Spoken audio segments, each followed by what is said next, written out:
Assalamu alaikum wa rahmatullahi wa barakatuh. Thank you so much for joining us again in one of these videos of the journey that we're taking together to get to know Qatari culture and tradition throughout the pages of its literature. As you know, in this new series we are talking about a very important phase of literature, which is translation. Tech companies from all over the world have invested millions of dollars into artificial intelligence, trying to come up with a solution that will replace human translators. Nevertheless, a computer can learn the patterns of translation, but a computer will never have the human touch. And that human touch is what makes a translation excellent. It's a difference one cannot see with the eye, but it feels when you read the text. And I'm sure that when you have read something, you have felt that the writer not only is giving sentences, but he's also putting the soul in the text. Today we have with us Mr. Obaid Tahir. Did I say it right? Yeah, perfectly. Thank you so much for joining us. Thanks for having me here. And Mr. Obaid Tahir has been living here in Qatar already for a while, and we will talk about his work as a translator. So if you allow me, first I have some short questions for you, and then we can continue talking about your personal experience as a translator. Okay. First of all, I want to ask you, who's your favorite author? Oh. Thanks for having me, Ms. Maria. Thank you. It's nice to talk to you today. And thanks to the Ministry of Culture for giving us this opportunity to address thousands around the globe through the internet.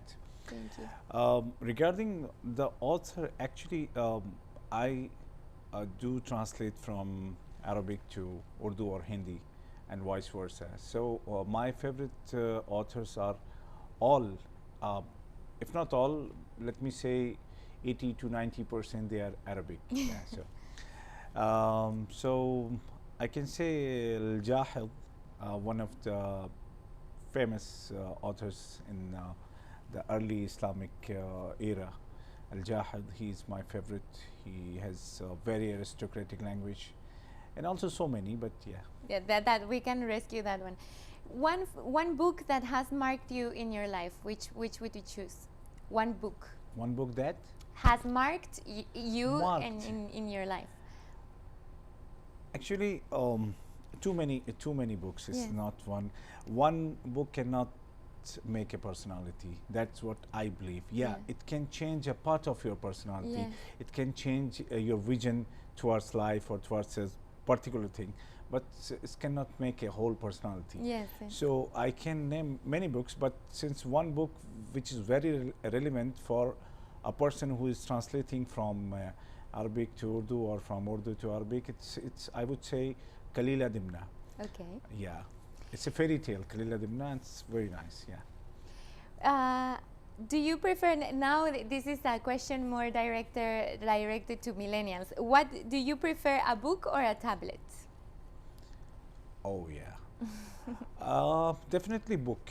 A book. Because and you can experience what I'm going to say.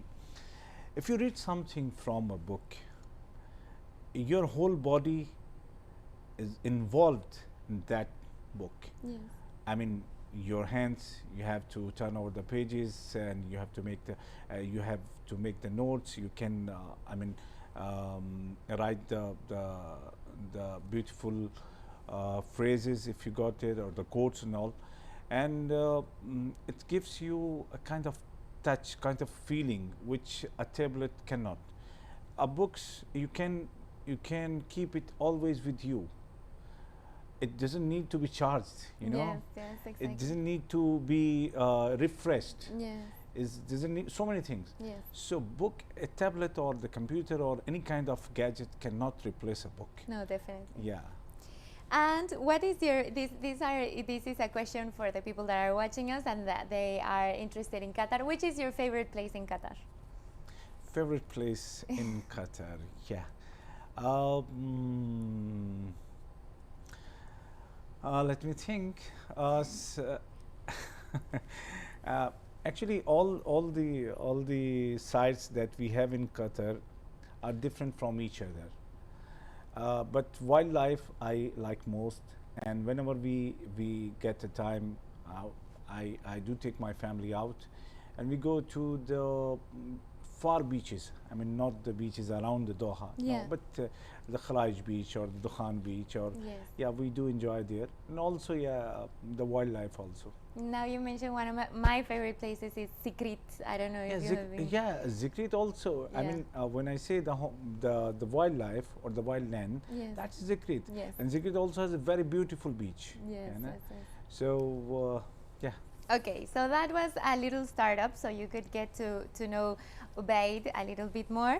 But let's now talk specifically about translation. On our last video, we were talking that a translator is a person that brings together culture. Yeah. Why? Because there's art from one side, but if you don't translate it, then the other society or the other culture will not understand. So the translator is a person that helps art travel around Yeah. the world. Yes. In your case, could you please tell us a bit more about how you started to be a translator? How did you decide it? Where are you from? And your path as a translator till now? Okay. Actually, translation is, yes, it's a part of my job, a daily job, and also it's my passion. I would say it's my profession. Because I work in media. I'm a part of Qatar Media Corporation, and I'm a senior producer, program director, announcer, news reader, news writer also at Qatar Radio Urdu. Oh, wow. So we actually what we do in our daily job or daily life, that we have the reports either in English or in Arabic.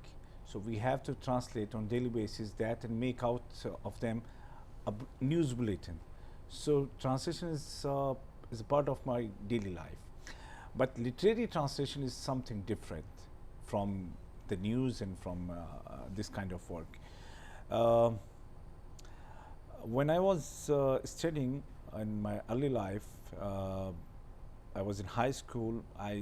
Or before even high school, I used to read a lot the literary books that were in Urdu language and also in Hindi, but most of them in Arabic.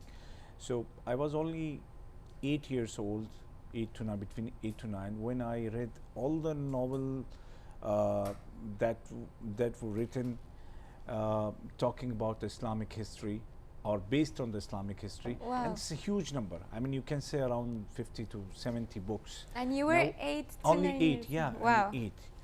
So my memory was very sharp, alhamdulillah, because I memorized the Quran also in the same age. I was 9 only. Wow.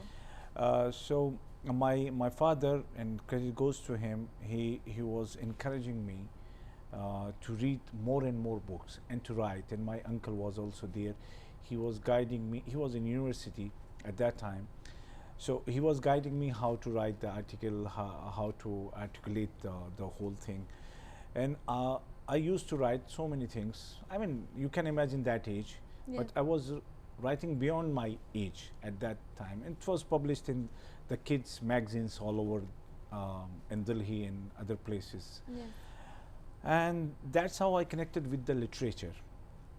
And I used to read a lot the poetry, not only prose, not only novels, but the poetry also, and remember it and quote it in my, in my speeches. I was very, outspoken person. Okay. So maybe that's why I'm in media. Yeah.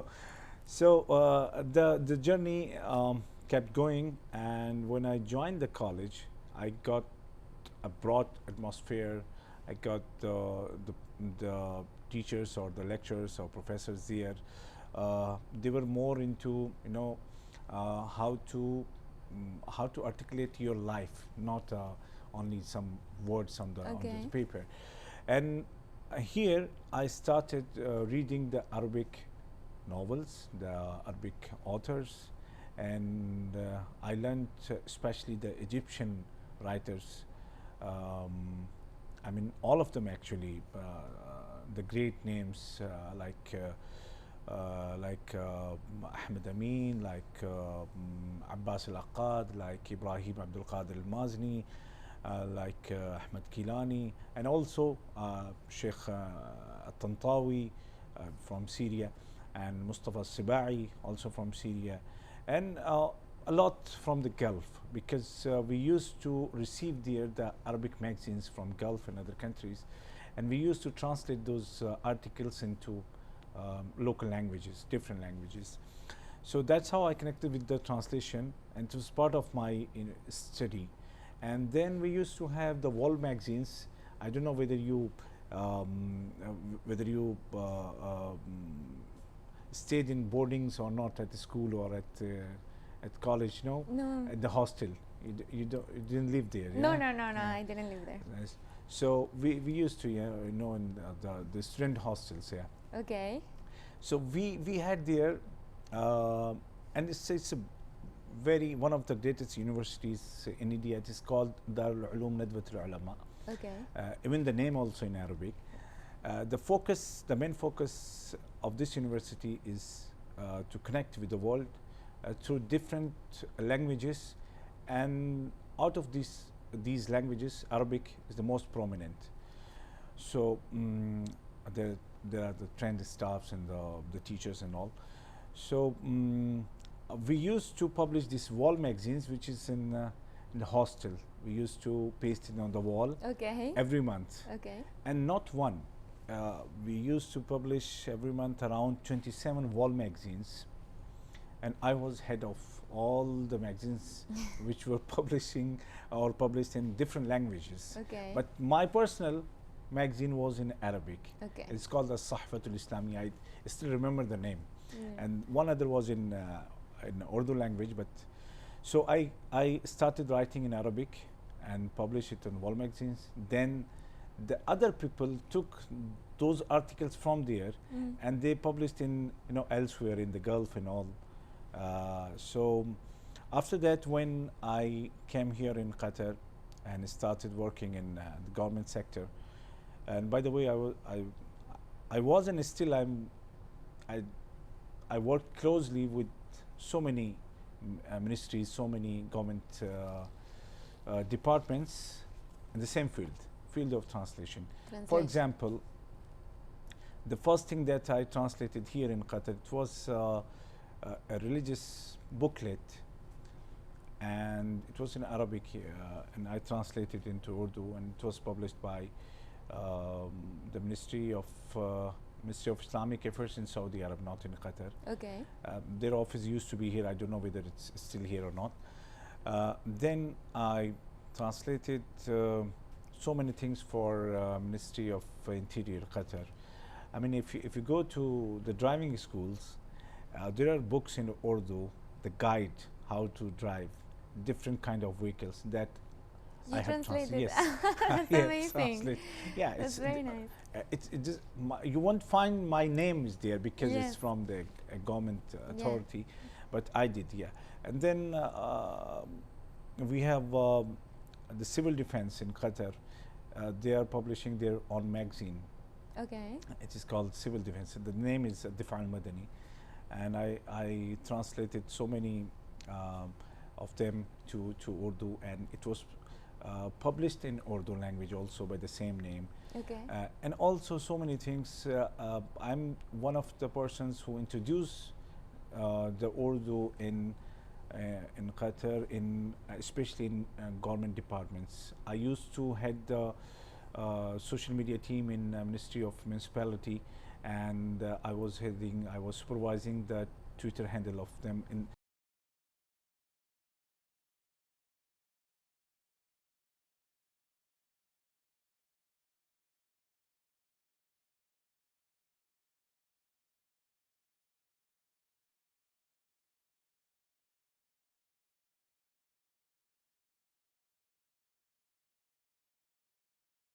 If a certain country says go, we have to be fully aware of that atmosphere, where context, where the king said go. Yes. Maybe something else. Yes. So we have to to have the full background of that particular society, their traditions, their customs, their local accents, and also vocabulary, the literary vocabulary, Yes. and then only you can try only. One of the interesting topics that we had on previous interviews was that all the translators agree that translating from one language to another one is not only language, but it's from one culture to the other one. So you have to have fully understanding of the culture. Yes. And I know that you brought some books that you already translated, and if you could talk about a little bit of the books and how this journey started, because it's not the same thing as working, as you said, translating something about driving school than something so deep as it is a book or a poem or novel. Yes, yes. You said poems. Nowadays I'm working on a poetry collection for the very famous poet of Pakistan, Mr. Amjad Islam Amjad, and inshallah I will complete it very soon from Urdu to Arabic, and it would be the first the first book translated from Urdu to Arabic. Because of Corona, it delayed. Because in the Corona period, I don't want to remember that. But no one wants to. But I had so much work, all the videos in social media in Qatar, be it on any ministry or any private firm or any private media house, any videos which you have seen in Hindi or Urdu, I was behind that. Okay. And alhamdulillah, I did all this without any what is it? Okay, let it go. I didn't take any reward for that. Okay. Yeah, I did it for just as a human service. I get it. Coming to this, this is the novel which is in Arabic. I have the Arabic version also. Here it is, Ma'ul Ward. Ma'ul Ward. I translated into Urdu, and it's called Zard Mausam Ke Gulab. That's in Urdu. The novel is authored by the very respected Professor Noor Afraj. He's associate professor in Qatar University in Arabic department. And for that, why I choose this book? This might be a question. Why this book? Why did it? Yes. Why? So I chose it actually. I don't know if you know Dr. Hanan Al Fayyad. She's the media advisor to Sheikh Hamad Award for Translation and International Understanding, which is the biggest award for the translators in the world. Wow. $2 million. Wow. Yeah. So, by the way, I was the coordinator for that award last year, because last year they included Urdu also.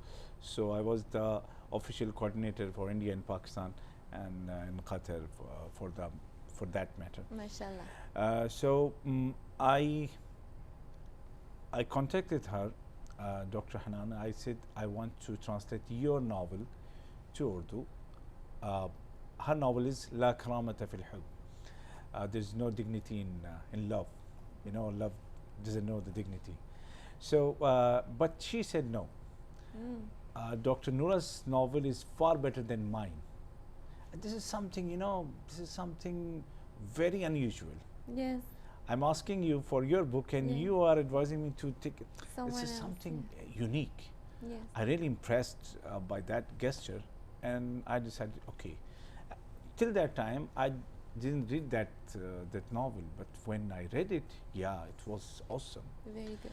It was very good. So on her advice, and after that, when I convinced, I started translating, and translated within 2 months, and it was published in India,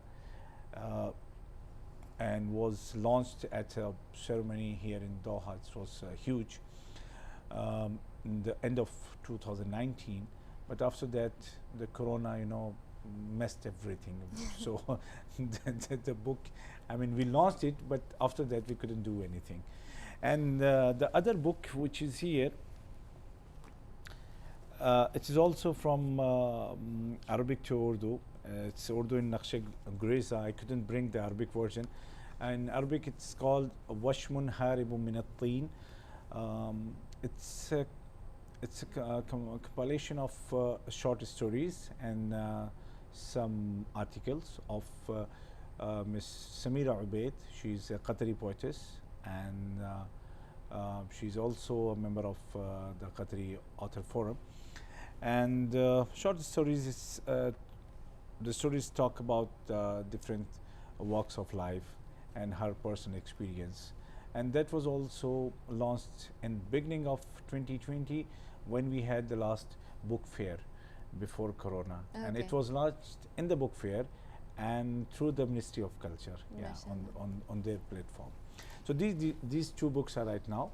Okay. And inshallah, in coming days, the third will be there. And well, actually, one of the reasons that we are sitting here is because of all the support and the work that the Ministry of Culture and also through Qatari authors they do to promote the growth of literature here in Qatar. Yeah. And I think that's the main reason why we're sitting here, and that's why there are so many books that are now translated from Arabic to other languages. We don't have, we only have a few minutes, so I wanted to ask you if you have any advice for the young people that are watching you and that they admire you, so how they can grow in their field as a translator. And also I know that you are very big in social media, so please tell us about that, so the people that are looking can also follow you and get to know more about you. Thanks for the question. Actually, I encourage all the viewers, especially the young ones, to read the books and not to rely on computers and on the tablets, as you asked me in the beginning. They have to make a good and a strong connection with the libraries. Yes. They have to, if they are living in Qatar, I would advise them to please go to Qatar National Library and get the membership. It's free. It's free. It's free. Yes. You are getting 4 books for 21 days without paying a single penny. So, and it's a beautiful, beautiful library. Yes. And there are, I mean, around 1 million or more than 1 million books are there. Yes. Or if I'm not more, So they can choose the books of their interest before the translating. I mean, if you want to translate one book, you have to read at least before that 20 to 50 books, just to have a full and clear picture of that society, that country, because in your country, the rituals, the customs, the traditions are totally different than what we are watching or we are experiencing here in Qatar. For example, only the Arabic Qahwa has some manners. Yes. And if for a normal or common person from the outsiders, he might think that this is a small cup which is called finjal, and they're pouring something like coffee and giving to the guest, and he's sipping. And no, the tradition tells that when you are my guest, I would offer you the Qahwa at first with the dates. That's a Qatari culture. And when I am giving you that cup, I have to give it to in your hand. Yes. I cannot put it here. In my country, in the other country, I can bring in the coffee or the tea. I will put it on the table. Yes. But Qahwa you cannot put on the table. You have to give it to your, and the guest also, he won't put it down. Yes. He won't put it back on the table. No, he will wait until you either, if he wants more, the guy will pour more, or he will do like this and give it back. And if something, this is just for example, you know how to understand the other culture. True. I'm completely. If I took the Qahwa and put it down, it means that I have a request to you, and you have to fulfill that. because it was not only Gawa, it was the honor. You know, Yes. it is, you have to fulfill that. So these things you cannot find only in just reading something, the lines that he came and they presented the Gawa and he drank the True, Gawa. No, completely true. Completely true. you cannot. So I would advise all the youngsters to go in depth, to have the complete knowledge or complete information about the rituals, about the custom, traditions, the local accent, the local, we have different accent. Like Egyptian has a different accent than the a person living in Gulf or from Qatar, and even in the Gulf, the Qatari accent is a bit different than the Emiratis. Yes. And also in Saudi Arab, in South, they have different accent and different words than the North. Yes. So all are Arabic. We have so many Arab countries, but the word of the meaning, the meaning of the word differs from place to place. True. Yeah. So the youngsters, they have to know all these things. And regarding the social media, they can Google me, Ubayd Tahir. I'm on Facebook with around 1 million followers. News of Qatar with Ubayd Tahir. I try to explain them the rules, the regulations of Qatar, any update, anything. And also I'm on YouTube, Ubayd Tahir. That's it. And also on TikTok, Ubayd Tahir. And also on the Instagram, but I'm not very active on Instagram. Okay. Yeah, but these three means or the tools, media tools I use, and to get connected with the audience, the Asian especially who speak Hindi or Urdu, like the Indians, Pakistanis, Nepalis, Bangladeshis, Sri Lankans. Because we have a big community of them Yes, here around in Qatar. 1.5 million or more than 1.5 million. Imagine. Yeah. Well, thank you so much for joining us. Thank you so My much for pleasure. your time. So you already know how to find Mr. Ubayd Tahir in social media. Thank you so much for joining us. See you soon. Shukran jazilan.